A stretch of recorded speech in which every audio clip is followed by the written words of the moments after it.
Whitney asked, question for you all, listening to your recent podcast about what you guys would do if you were entering the industry now in 2024.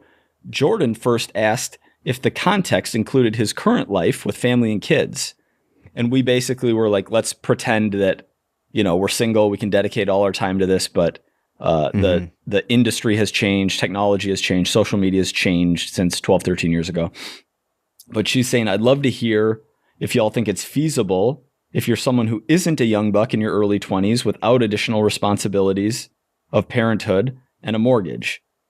So basically, if we were just starting our business right now and had family responsibilities, couldn't just dedicate every waking hour to work, what would our approach be? Yeah, and for whatever it's worth, there are many people who do this very successfully. I mean, off the top of the head, Chris Gates is someone who has crushed this in the mentorship.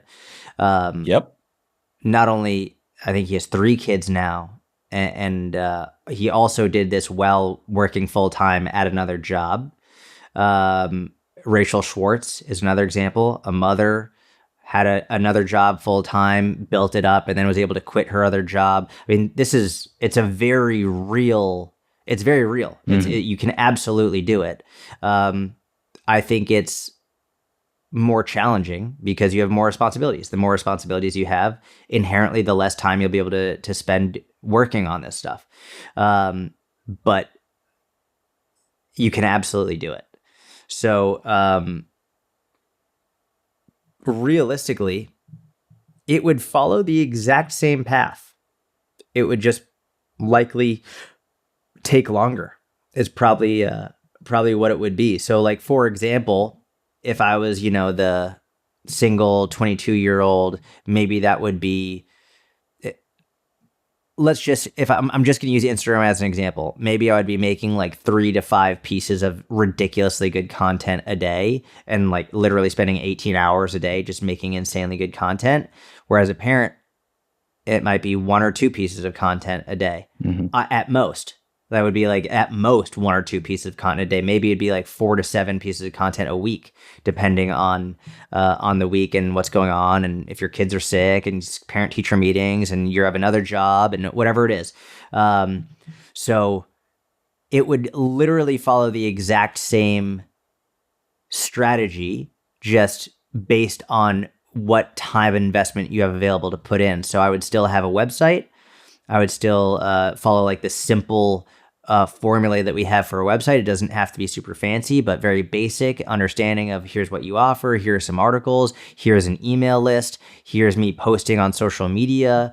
I'd have, I would pick like 1 or 2 platforms to go really hard on. I would probably just start, I would probably do Instagram as like the main platform to go really hard on right now. There's an argument to be made for TikTok as well, but I think TikTok the future is a little bit uncertain for that. So I think Instagram is just, you have a little bit more definitive certainty. Even if potential reach might be better on TikTok. I don't really know though. I think Instagram, especially in the United States, is more of a certainty.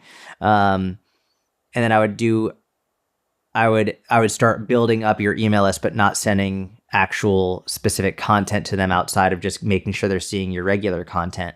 That would be what I do for 3 to 5 years. So the biggest change is a change in expectation about speed of building your business.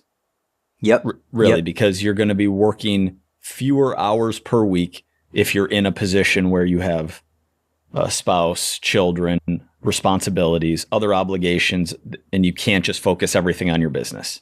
That's the only real difference. Strategy is all the same.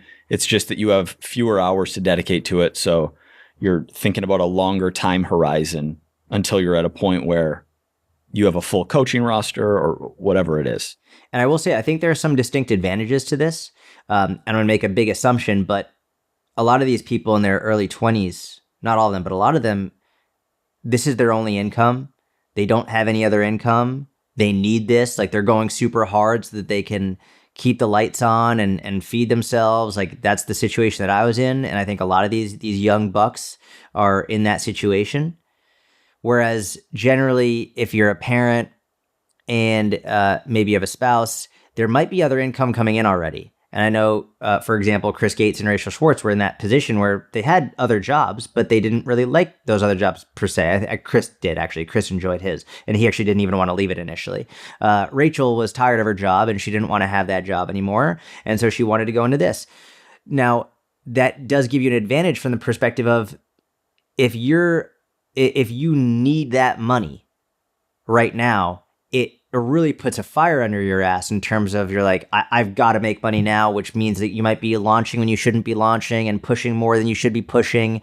Whereas if you have other money coming in, you can build up so much goodwill. You don't have to be launching. You don't have to be pushing. You don't have to be trying to get people in your program because you have another form of income that is keeping you afloat, which builds up more goodwill, which then actually in the long run will give you more staying power. So there's an advantage to it, even though you aren't going as fast and putting out as much. Also, I think that leads to less burnout. You're not pushing as hard, so there's a little bit like more freshness to it. You're not doing so many pieces of content, so you're not burning through ideas. There are pros and cons to both, but it's literally the exact same thing. It's just a longer time frame.